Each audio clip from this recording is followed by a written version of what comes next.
Hear that? Is that America cheering or a sausage patty sizzling to perfection?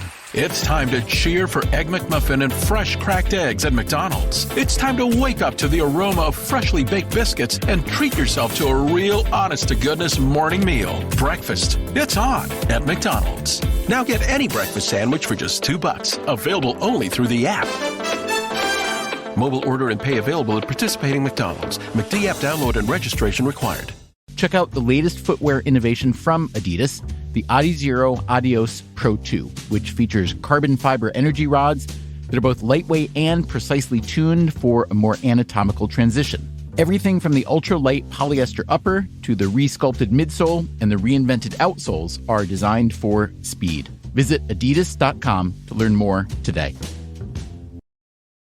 Hey guys, it's Allie. Welcome back to Infertile AF, the podcast. This is episode 133 called Becky.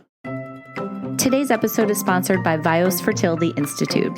You guys, I've had the pleasure of working with Vios for Fertility Rally, and I cannot say enough good things about how much Vios gets it when it comes to infertility, fertility, and the patient experience. Vios is built on a foundation of patient-centered care, evidence-based medicine, and innovative technology. They have clinic locations throughout the country and patients from around the globe. And as a patient, you'll notice a difference from your very first phone call to the team celebration of your positive pregnancy test and everything in between. Vios physicians are board certified and fellowship trained reproductive endocrinologists and infertility specialists. Many of them have also experienced fertility treatment or a struggle to build their own family firsthand. The Vios Fertility Institute team works to create an individualized plan best suited for a patient's emotional, physical, and financial needs. I got to know Vios first through their social media handle, and I'm super impressed by their commitment to the fertility community overall. Through Instagram, Facebook, their blog, and other social media, they offer great resources and credible fertility education. Check them out in all the social places at Vios Fertility, and check out the blog on their website, viosfertility.com. To learn more about Vios, to take advantage of that education and fertility information, or to schedule your first appointment, visit viosfertility.com. That's VIOSFERTILITY.com. Thanks, Vios. Today's episode is brought to you by BELI, prenatal vitamins that help get your body the healthiest it can be to welcome a new little life. BELI's vitamins are formulated to optimize fertility and prenatal health for men and women through all stages of pregnancy, from conception through to post-pregnancy. BELI's revolutionary science-based formulation fuels your fertility to help support egg quality, promote hormonal balance, and increase your overall fertility health. BELI for Men prenatals are specially formulated with clinically proven nutrients optimized to help increase sperm count, help improve sperm morphology and motility, and boost overall fertility. To get started with BELI, go to bellybaby.com and use code ALLIE15 for 15% off your first month of either BELI Women or BELI Men. Again, it's bellybaby, BELIBABY.com, and use code ALLIE15, ALI15, for 15% off. Thanks, BELI. Hey guys, I'm so excited for you to listen to my conversation with Becky Fawcett today. Becky is a mama of two through adoption. She is an infertility warrior. She is a 3-time miscarriage survivor, and she is the founder of Help Us Adopt, helpusadopt.org, which gives grants to people who are building their families through adoption. It's an amazing organization you're going to hear all about. One thing I love that Becky will talk about is that she's like, I don't care what your situation is. I don't care what your religion is. I don't care if you're single, if you're married. All I care about is that you want to adopt a baby. And her organization helps people financially do that. So get ready for this no bullshit convo.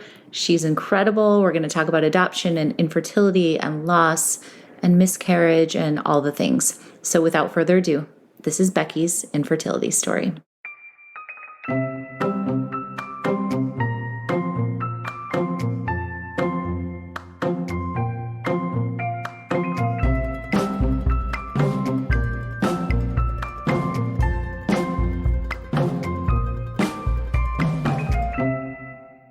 Hey, Becky, it's so good to talk to you.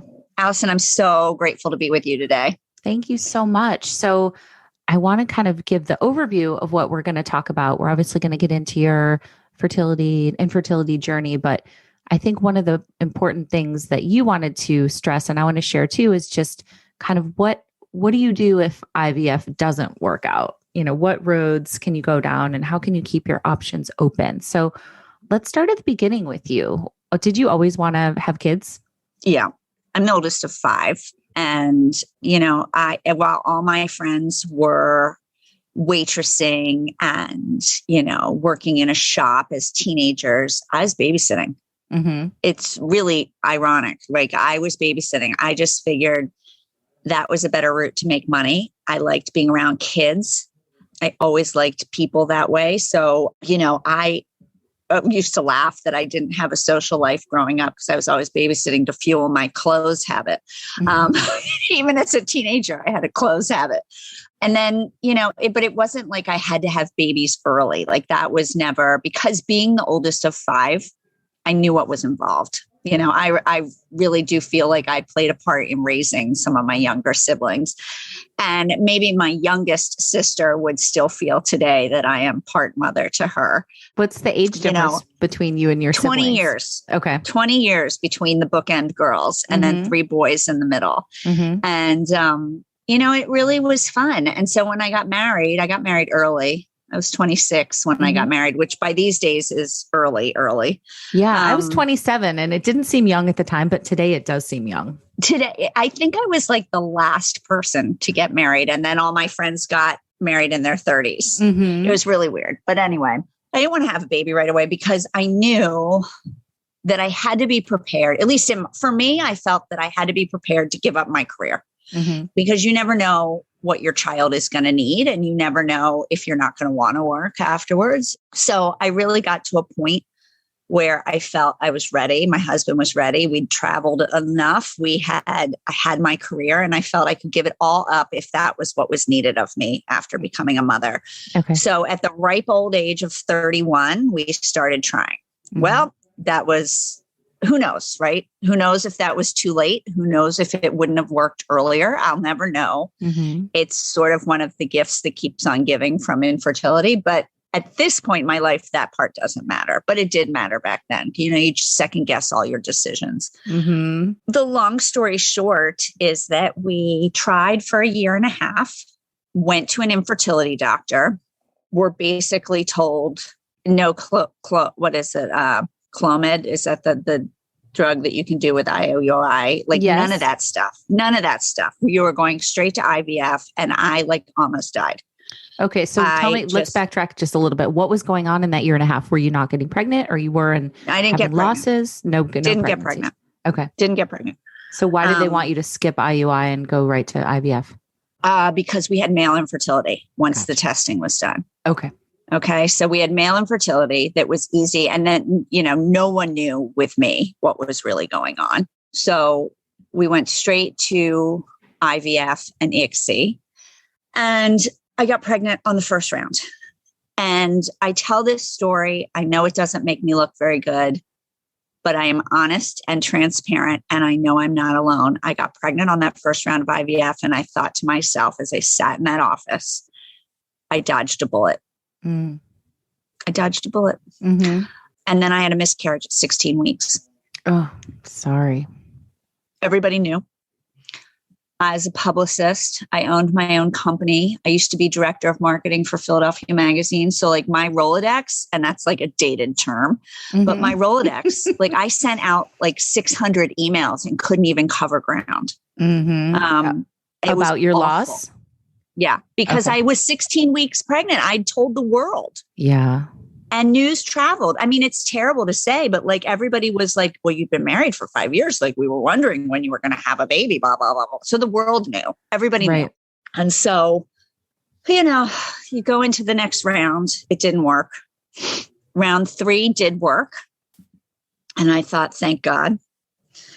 And then it didn't work at 12 weeks. I had another miscarriage. And then for round 4, my husband made me promise at that point that this was the last round. Okay. He made me promise that if it didn't work, we would move to adoption because he was done. He hated it. Okay. Can you tell me a little bit more about that? What was going on with your relationship and how is he handling it? He honestly, it's very interesting is, most people that you talk to who are in a partnership or a marriage who are going through infertility, who then consider adoption, it's always the husband that doesn't want to adopt, right? It is. I mean, I hate to say that, but it's always the husband. And in my case, it was me. I wasn't there yet. And my husband was like, I just don't care if it's our biology. I cannot give you more shots. I cannot watch you be in pain. I cannot walk into our bathroom and see these boxes of needles and vial. Like, I can't do this anymore. And he hated it. And so I made the promise. I did go back on my word a little bit, and that's part of the story. But we, for the 4th round, went to acupuncture, both of us. And what happened was that for the first time ever, they got enough eggs from me to do a frozen cycle, to freeze some. Okay. So we did round 4. We signed, anybody who's listening who's frozen a cycle, you have to sign like the Declaration of Independence pretty much right. as to like what you're going to do in every like worst case scenario on the planet with those frozen embryos. We did that, and we did round 4, and it didn't work. And so my husband was like, great, we're going to adopt. I'm like, well, not so fast. I'm like, what do we do? We have a caveat here, right? We have an exception to the rule. So because a frozen cycle is so much easier, gentler, and cheaper, we did the 5th cycle with the promise that if that didn't work, I'm like, okay, now I'll be done. And it did work. And on Christmas Eve, 2004, I had my 3rd and final miscarriage. Oh, I'm so sorry, Becky. How was it the 3rd time compared to the other 2? It was, no one in their right mind should go through 3 miscarriages, much less pay $82,000 to go through them. It's meaning just all the treatments combined and stuff. Yeah. Yeah. $82,000 is what we spent on the 5 cycles. And, it wasn't so much, it's funny. No one's asked me that question before. It wasn't so much that I was crying over the miscarriage. I was crying over the chapter in my life. I was crying because it, generally speaking, was not the path that I had thought I was going to take. And I had to close, I've said in interviews, it was the death of a dream. Yeah. And I know that sounds dramatic, but to anybody who's gone through this, it's the death of a dream. Our society raises us with this narrative that first of all, has to change, because the narrative, I'm 50, almost 51. So I was born in 1970. So the narrative then had been, you're going to grow up, little girl. You're going to meet Prince Charming. You're going to get married, and you're going to get pregnant and have a baby. They even said it, I think, in our wedding vows, the minister said it. Like, it's everywhere, that narrative. Oh, my little baby just barked for you. Oh, that's okay. We've always have dogs in the background. Yeah, my other little baby. And so, first of all, the narrative has to change, because it's not just a girl meets boy story anymore. Anybody can be a family. It's one of the things we promote so much at helpusadopt.org. And women and men can do this on their own. Right. So, this whole narrative of who you need to marry, like, it all has to change. That's a different podcast.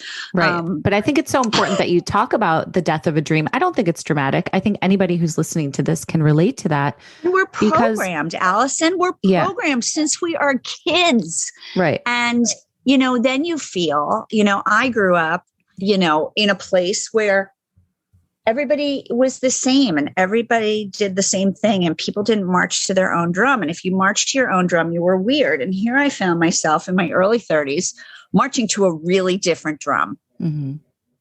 And I hated it at first. Now I am like, how can I be weird? How can I take a different path? And that's how I'm raising my kids. Like, you don't want to be like everybody else. Yeah. It's so boring. Yeah. Again, like, I know that some people aren't as outspoken as I am. I know that I have a big personality. I know that, I have friends who are like, oh my God, I like to be under the radar. Well, that's fine too, but do your own thing, right? Like you don't have to follow the same path. I have friends who've chosen not to have children, not because of infertility, but even before that, just decided.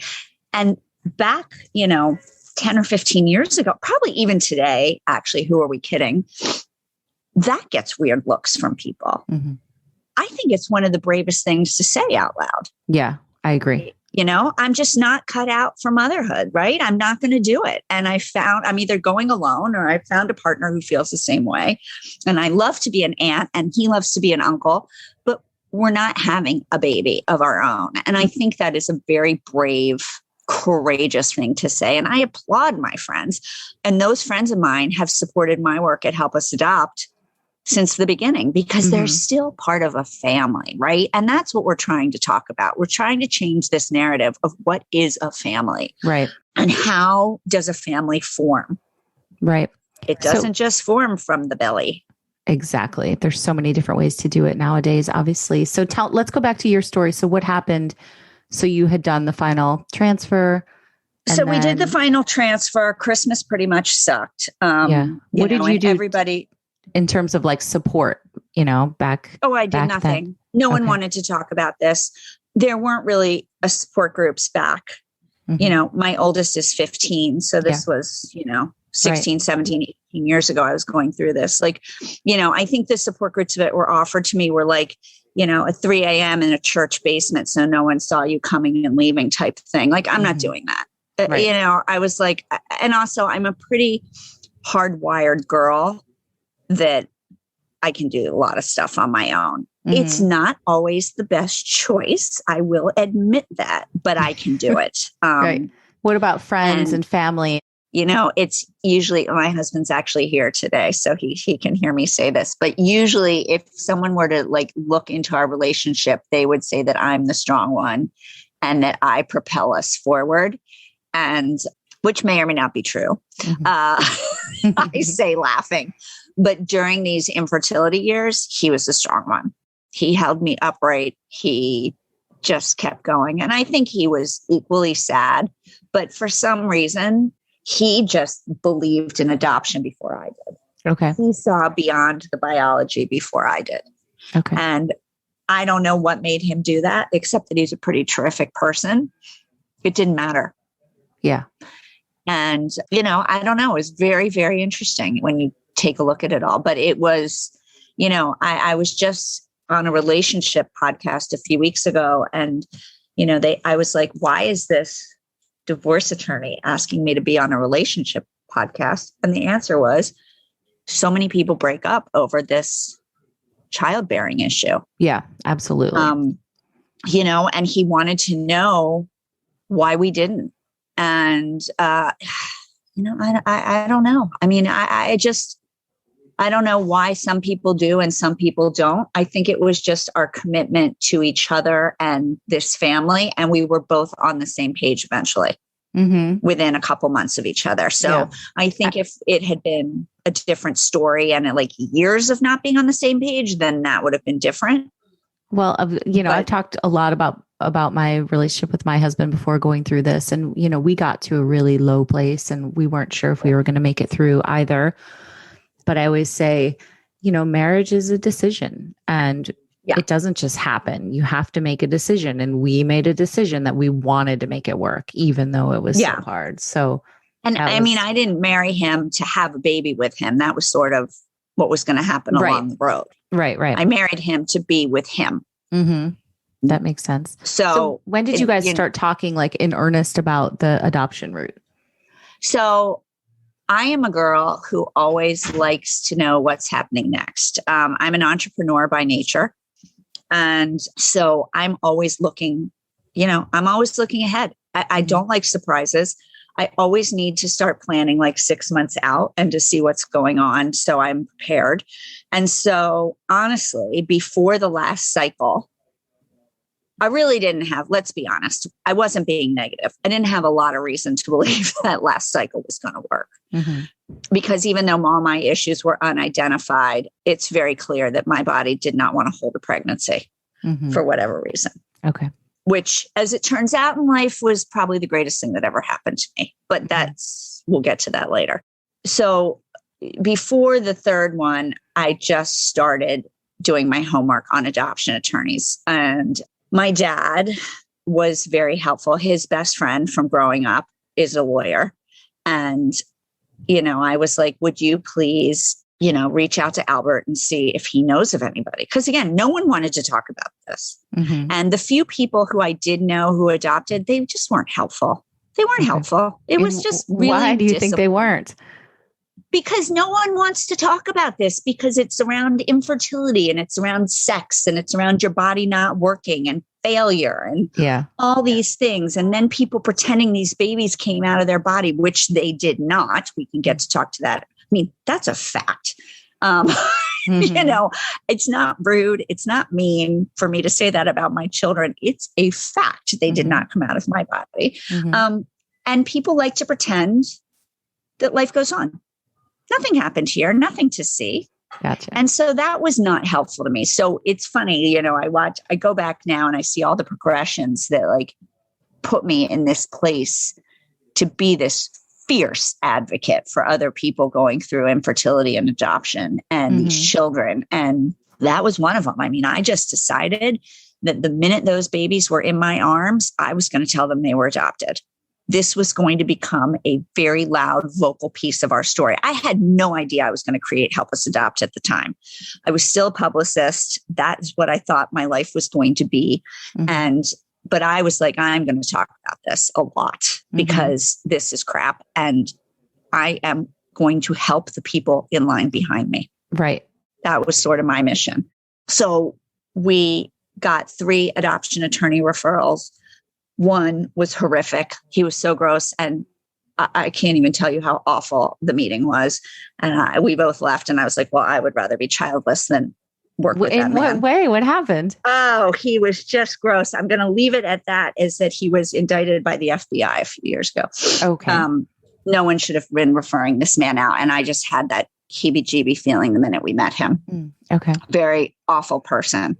One guy was too busy to take us, told us we could wait 6 weeks for a consultation. And then the third guy, it was like Goldilocks, right?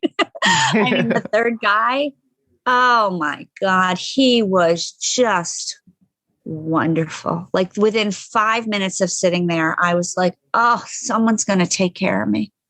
And we left the meeting. We walked out to the car. We looked at each other. We're like, what are we waiting for? We went back in, we signed the papers and gave him a check. Okay. So that was just a beautiful, beautiful thing to come across him. And what were the next steps for you guys? Well, then there's like mountains of paperwork. That's like a full-time job. And then you find a you make a profile book. Now it's a little different. A lot of it's online. Sometimes there's still profile books. Sometimes you do both. We did not do anything online back then. Right. It wasn't a thing. And then you wait to be matched with a birth mother. You wait for a birth mother to pick you. And we were picked. We were picked twice. And then those didn't really work out very quickly, but it was still disappointing. And then, can you say what happened or no?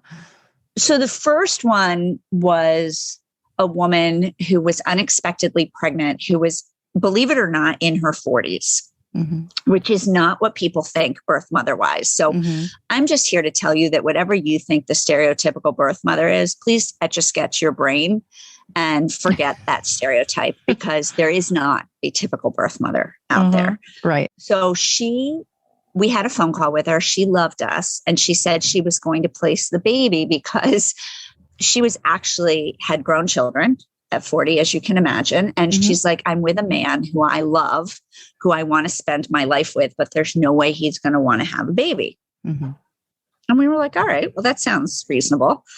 And so part of the deal when there is an identified birth father is that the birth father has to know, right? Everybody has to know. Adoption needs to be transparent. And so with this specific situation, when she told him that she was pregnant and going to place the baby, he got down on one knee and proposed. I mean, is that the greatest thing ever? So here I am trying to be like sad, but I couldn't really be sad because I was so happy for this lady. Gotcha. Right. I Okay. mean, it was a very strange situation. The second one that fell apart, there was a glitch that she wasn't upfront about. And we made the decision to not pursue it. Okay. And that, honestly, maybe we could have. Of course, this was not my story, but the bottom line was this. We really felt, as did our attorney, that if she wasn't upfront about this, what else wasn't she upfront about? Right. Yeah, that makes sense. Right. So the third time, this is what happened. I had one of the days where I lost my shit. Mm-hmm. I screamed at everybody who would pick up the phone. I was furious. I just was so mad. This wasn't working. First of all, it was only like 8 months in. So I don't know what the hell I was so mad about, but you have these moments of where you just lose all sense of reasonableness because it's a lot. Right. This is a lot. This is not what anybody wants to do to have a child. You want to have sex like bing, bam, boom, I'm pregnant. 9 months later, a kid comes out. If only, my God, Becky. Yeah. Like this is not what anyone wants to do. So I had the day where I just was pissed. And I think it was an issue of like someone from the adoption attorney's office called me for money. And I was just pissed. I was pissed. I'm like, why? You want more? Like, not yet. Like, I don't, whatever.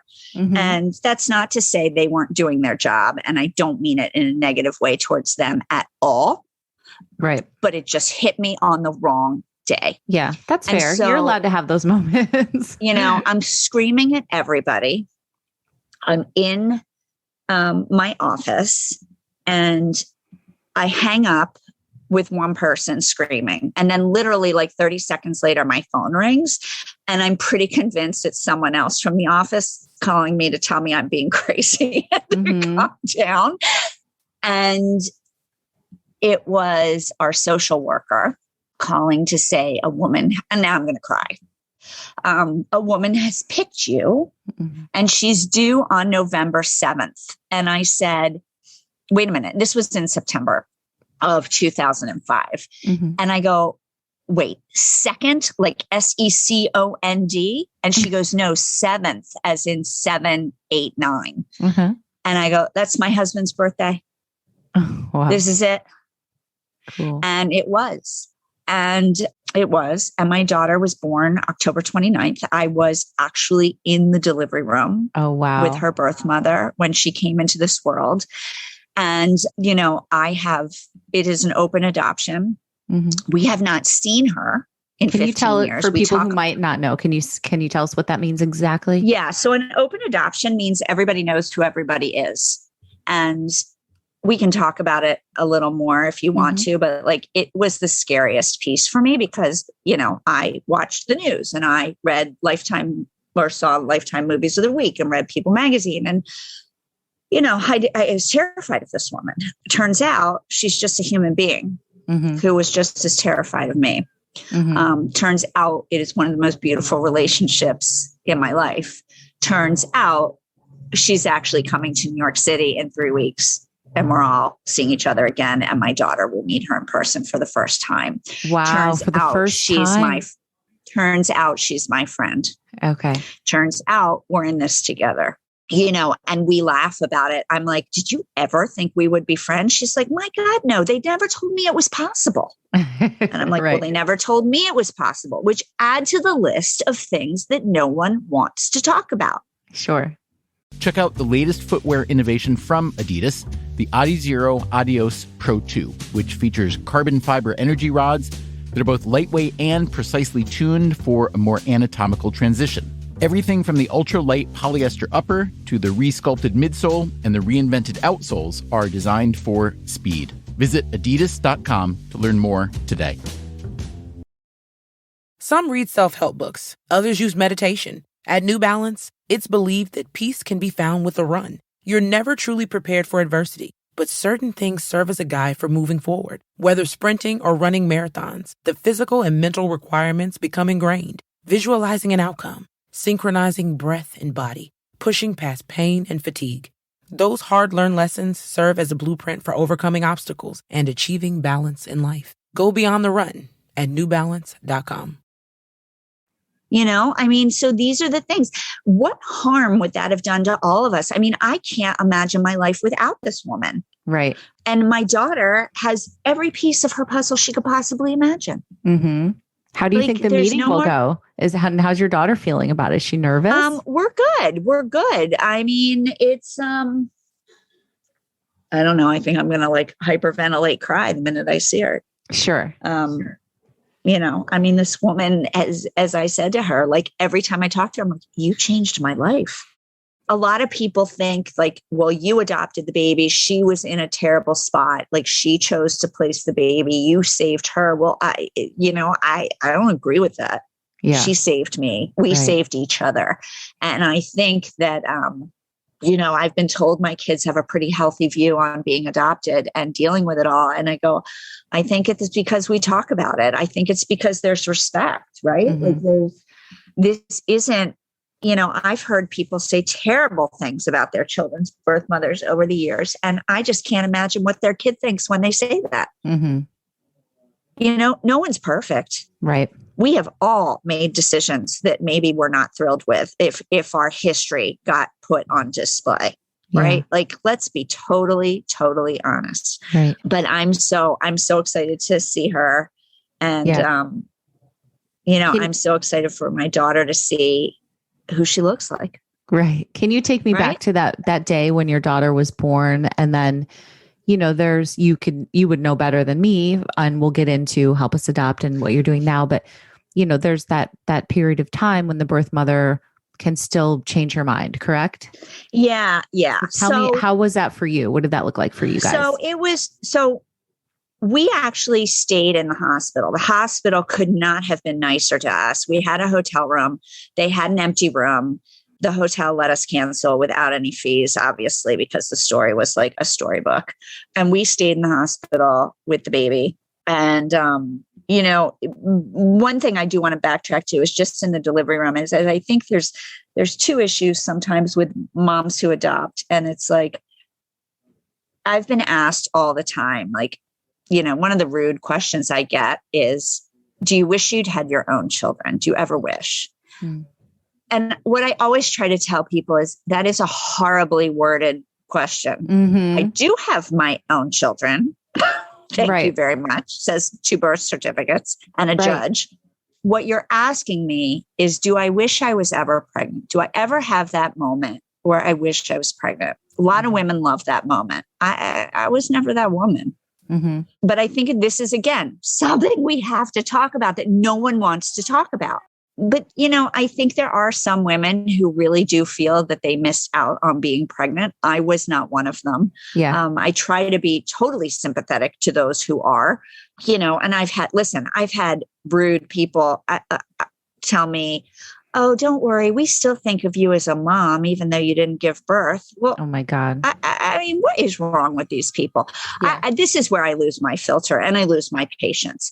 Think about what you're saying to these women. First of all, I don't care what you say to me because I think you're an idiot. Sorry.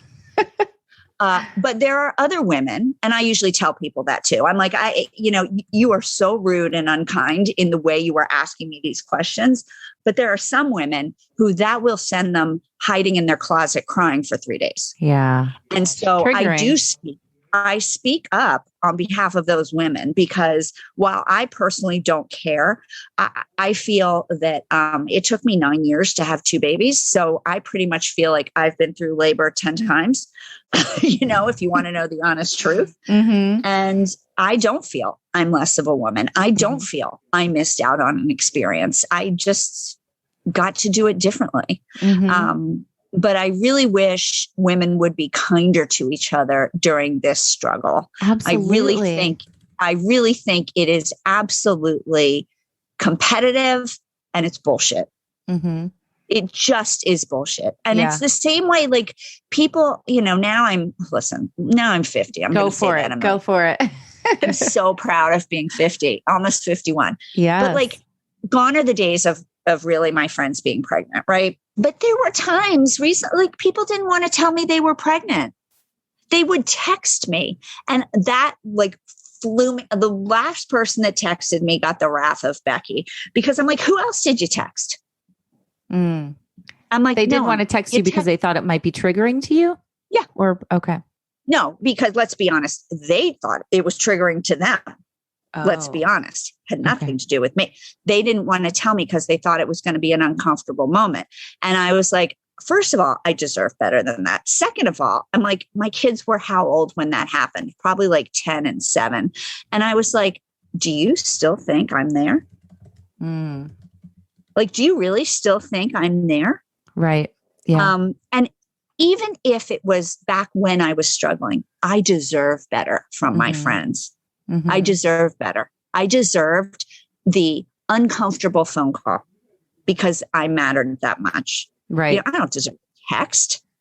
Yeah. I'm raising my children to be uncomfortable or comfortable with the uncomfortable. Always. Yeah, totally. I said, you need to be able to have discussions that no one else has, because that is important in life. Yeah. It really is. Agreed. I mean, I think some of my friends are going to hire me to like deal with their kids getting their period and sex ed talks, because I'm literally like ready and waiting for the call. Exactly. I don't care. People, first of all, it's factual. It's all factual. Right. No one's asking you for your opinion on this stuff. Yeah. No one's asking you to draw a diagram. People are asking for facts and compassion. And if you can't give them that, keep your mouth closed. Yeah. So can you tell me about the second adoption?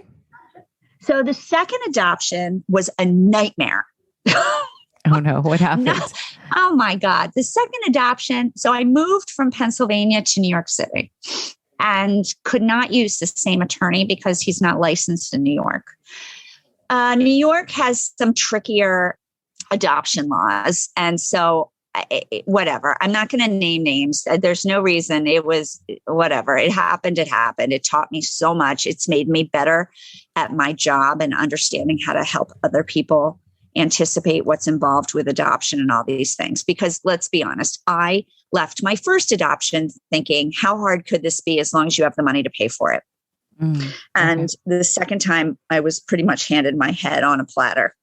My first adoption took 10 months from signing the papers with the attorney to holding my daughter in my arms. This and cost $40,000.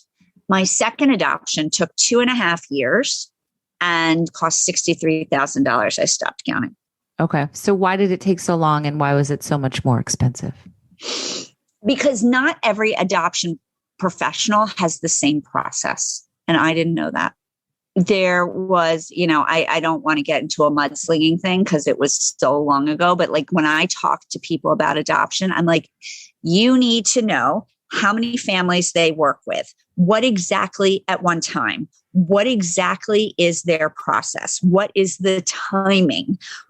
Just to give you a slight example, the place I was working with said 12 to 18 months, which is totally normal. What they didn't tell you up front was that they expected you to take about 6 months to do your paperwork, and that the clock would start running at that 6-month mark. Well, they had not met someone like Becky Fawcett before. So Becky Fawcett knew she was adopting again, had started gathering her paperwork because I already knew what was involved because I'd already adopted. And granted, there were some different pieces with New York than Pennsylvania, but when they tell you you need 5 years of tax returns, that might take a startup person a lot of time. I had them at my fingertips because I was ready, right? Like I was a different bird. Well, I FedExed the packet of paperwork to them 48 hours after we signed and gave them the deposit check. And they weren't expecting that. I was expecting to move at that pace. They were not. Mm-hmm. I had to move at their pace. And then at one point I was told, nothing has been happening because we misplaced your file. Oh my God. Which they told me. Hello. I didn't accuse them of that. They told me. So I went ballistic. And, so this is the thing. It's like I'm holding your hand adopting. Here's the deal also to anybody listening. Number one, I do think I had an extenuating circumstance case, but I do believe it happens more frequently than not. You're the boss. Mm-hmm. Adoption professionals, and I love them, can't do what I do without them. Mm-hmm. But they work for you. You hire them. Yes, they are experts. Yes, they are renowned in their field. However, they get paid by you. That mm-hmm. means they work for you, correct? Mm-hmm. So when an adoption professional tells you, like, don't call us, we'll call you, that's a sign that that's not the right place for you to be. Yeah. Okay. When an adoption professional says, let me walk you through the process, let me make sure you're comfortable with my timing and the process. And it's not always perfect, but that's the kind of person you want to be with, not someone who tells you when you ask questions of how many families are you working with at one time, tells you we don't know. Mm-hmm. Bullshit. They know. They didn't want to tell me because the number was bad. Oh, bad. It was low. Bad.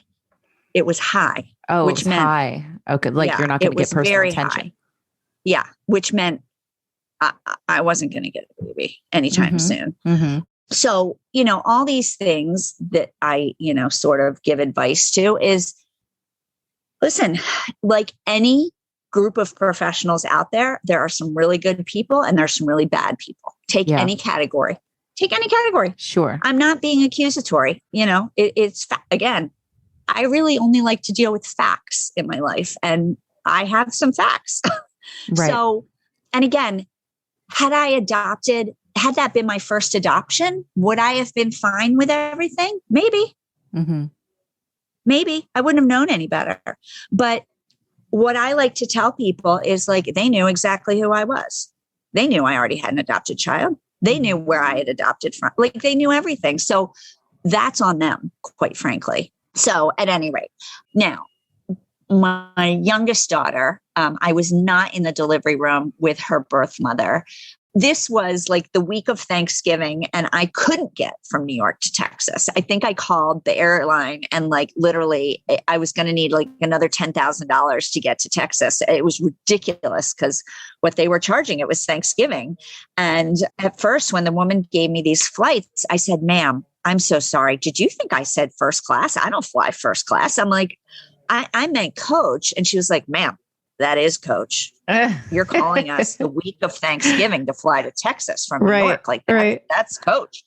And I was like, I think I started crying, and I was like, oh my God, lady, I've had 9 years of trying to have these two babies, and I don't have $10,000 because I have spent almost $200,000 trying to blah, blah, blah, blah. I mean, I lost it. Lost it on the phone with some woman from United. I should have gotten her name. One of my biggest regrets in life is that I did not get that woman's name. She said, hold on, ma'am. Hold on. Put me on hold. Came back like 5 or 10 minutes later, whatever. And she goes, are you willing to fly through Raleigh or Durham? I go, I'm willing to do whatever you can tell me. She goes, all right. I got you tickets on this flight leaving tomorrow or whatever from New York. You're going to have a stopover in Durham or whatever it was. And they're $750 a ticket. And I was like, oh my God, that woman probably just ruined some other family's Thanksgiving. I can't worry about it. I'm convinced she bumped someone off the flight or overbooked me or whatever it was. And I got down to Texas a little late. But I got down to Texas. I mean, we really did look at driving, but I had a 4-year-old at the time. And I was like, either I fly 2 days later or I drive through the night for 2 days, like take my pick. So we arrive at the same time. So we decided to fly. Okay. Gotcha. And, so that was that. And it was the funniest thing because I took the empty snap and go stroller with the car seat through. I couldn't check it. So I took it with me through the airport. And And I remember we were standing in this mammoth line for security. And my husband, while he was my rock during IVF, he is not a rock during waiting in a long line at security. He's pretty much convinced we're going to miss our flight. And this security guard comes over to say, oh, what a cute baby, right? And she looks in and she's like, ma'am, what? She goes, ma'am, your stroller's empty. Oh my God. And I go, oh my God, it is, because we're on our way to Texas to adopt our daughter. And she goes, for real? And I go, for real? And she goes, you come with me. We had like a police escort. I just got the chills. That's so cool. I mean, I looked at my husband. I'm like, okay, so we're always going to travel with an empty stroller, even when we're 100 years old. Pro tip, guys. Pro tip. I know. There's your tip. Oh my gosh. Wonderful. Well, so, here's the thing, like along the way, was it devastating? Did I cry? Did I get angry? Yeah. But there were such magical moments. Like once I gave in to this was how it was going to work, there were so many magical moments that like I get that people who give birth don't get. Mm-hmm. And I always call them like adoption angels along the way that came into my life because of this and were kind and supportive. And like, so it's a different path. Did I give birth? No. Did I have a beautiful, amazing, rememberable experience? Yeah. Mm-hmm. Of course. Yeah. Someone used to say to me who was in my inner circle, God, it's really a shame that your body betrayed you. I'm like, what? God, what? Mm-hmm. Betrayed me? And look, older, wiser, I have a 15-year-old, I have an 11-year-old. I have created a nonprofit that, quite frankly, has changed the world of adoption and has changed the way people perceive adoption, all because I was infertile, couldn't have a baby, and decided to do something about it. Yeah. All right. So let's talk about that before we wrap up, Becky. I want to hear about Help Us Adopt. Tell us what it is. You can have sour grapes, or you can keep your mouth shut, or you can use it. Either one. So I created this organization in 2007 that the basic function of our organization is to help make adoption more affordable for all families. So an average adoption is $40,000 to $50,000, and the average household income in our country is $54,000. Mm-hmm. So do the math. This is a nightmare. Yep. So I wanted to find an existing adoption grant program. I had no intention of doing this. And the bottom line is the ones that existed and still exist to this day, we are still pretty unique. The biggest problem I had out there was the way these organizations defined family. And they defined family as being a white woman married to a white man, worshiping a certain God and adopting a certain way. Mm-hmm. And I always tell people, well, I'm a white woman married to a white man, but I'm not really religious. I wasn't adopting the way they wanted me to adopt. And their whole mission statement pissed me off because that's not the world we live in. What is that? That is not the world we live in. So I could be no part of a mission statement like that. Mm-hmm. So I had to start my own if I wanted to make a difference and change things, which I was fired up. I knew I had the ability to do it. I knew what needed to be done. And the first piece that needed to be done was a mission of family equality, period. Right. Period. I tell people, I don't care who you love. I don't care what color your skin is. I don't care what you look like. I don't care if you're married or not. And I certainly don't care what God you worship as long as it's not destructive. Mm-hmm. I care that you want to adopt a child. Mm-hmm. The rest will fall into place. Mm-hmm. And, we give grants up to $15,000 to help families close the financial gap and bring their kid home. Mm-hmm. And so people apply for these grants? You apply for the grants, everything on our website. It is free to apply. Everything is transparent on helpusadopt.org. You can go check out our application. You can tell a friend who needs it to look at it. And if you don't need financial help, but you love what we do, then you email me and ask how you can get involved. Okay. Because we're in this to help other people become parents. Mm-hmm. Now, the flip side of that is there are millions of children around the globe who don't have a family. Mm-hmm. Here in our country and around the globe. So the bottom line of what we do is child welfare. We are putting children in positions of loving, permanent family. And there's not much that can replace that ever. So it's been a pretty cool venture. So do you work with the adoption agencies, or do birth mothers come to you directly, or like, how does it work? So we have absolutely nothing to do with the adoption process. Okay. We do not identify birth parents. We don't do anything like that. I'm not a lawyer. I'm not a social worker. I'm just a woman who was pissed off and decided to use that anger for good. Story of my life, Becky. That's how this whole thing started. Yeah. I mean, that anger has helped to build, let's see, we're awarding 21 grants this week. So that brings us to, oh my God, I think 417 plus 21, whatever that is, and probably $3.8 million of 438. Grants. Yeah, 438. Oh my God. Wait, 21 families. Just this week? We help to build more than a family a week when you look at our annual totals. Wow. That's so cool. Yeah. Okay. So what else can you tell us about what you're doing differently than everybody else? So we have no religious component.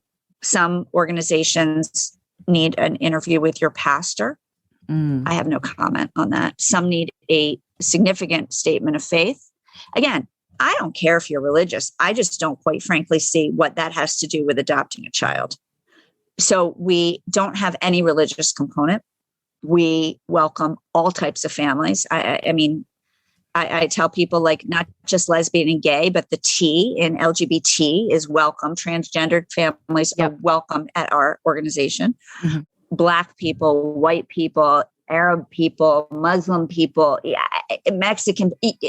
Again, our doors have been open to everybody since the founding of our organization. So, you know, when people were scrambling last year to make their missions more encompassing and inclusive, I was very proud to say our mission didn't need to change. It's awesome. Always been this way. We don't care if you're single and adopting. I don't think you need to be married to be a parent. We help single men who are adopting. That seems to be a new trend. Not huge numbers, few numbers, but I think it's great when we get those applications. I'm all there for it. We don't dictate how you have to adopt. Some people only help you. Some grant organizations only help you if you adopt a certain way. And I feel that we are not here to dictate how you build your family. I want you to build the adoptive family you've dreamed of, no matter what that looks like. And then if you need help, we're here. We don't charge an application fee. A lot of organizations do that to raise money. Oh, wow. And I don't think that a $50 application fee, I mean, for some families, that's like their grocery money for the week. Why would I'm not taking that from them. Oh my God, I love you. Come on. I'll raise the money. You're so speaking my language. This is so like what how I feel as well. It's crap. Help doesn't come with strings. Now, people will say, helpusadopt.org is too good to be true. The only piece of what we do that is too good to be true is that we can't help everybody because I don't have enough money. Yeah. So that is true. I do have to say no to a lot of people who apply to us. And it is something that really kicks me in the gut every time I have to do it. And I hope that sounds sincere because it is the truth. Yeah. If I had $10 million a year to give away, $12 million to give away, $15 million to give away every year, I would do it. And I know someday I will, but right now it's building process. And, but that's it. It is a gift. It is not a loan. It's it. And we always encourage our families to be like our spokespeople sort of things and to help us get involved and share their stories. But again, if you don't want to, that's not part of the deal. You don't have to. Right. They're not indebted to you for any of that. You don't have to. No. That's so cool. I really would like to see this kid that comes home because I work 60, 70 hour weeks to do this. So I do feel that I would really like to see your baby picture or kid picture if you're adopting an older but child. You don't have to blast it out on social media. But you don't have to blast it out. And I would love to know how your first holiday together or your first birthday celebration is. I do want to know that because we're part of that.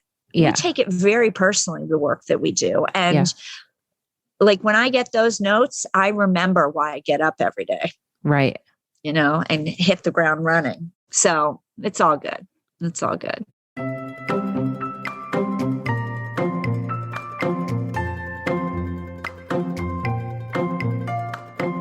All right. Thank you for listening. Thank you, Becky, so much for sharing your story. Guys, definitely go check out helpusadopt.org.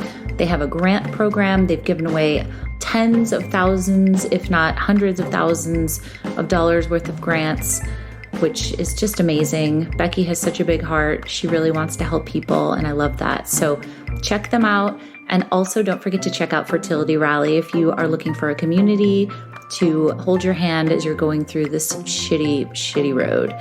Blair, my co-founder, and I have been through it. We are here to help you. We've got so many support groups. We've got tons of content on our website. We've got Facebook groups. We've got all the things, and we just want you to know that you are not alone. So check us out on Instagram at Fertility Rally. You can check out our website, fertilityrally.com. We are here to answer any questions. So my DMs are open at Fertility Rally or at Infertile AF Stories. Thanks so much. Talk to you next time.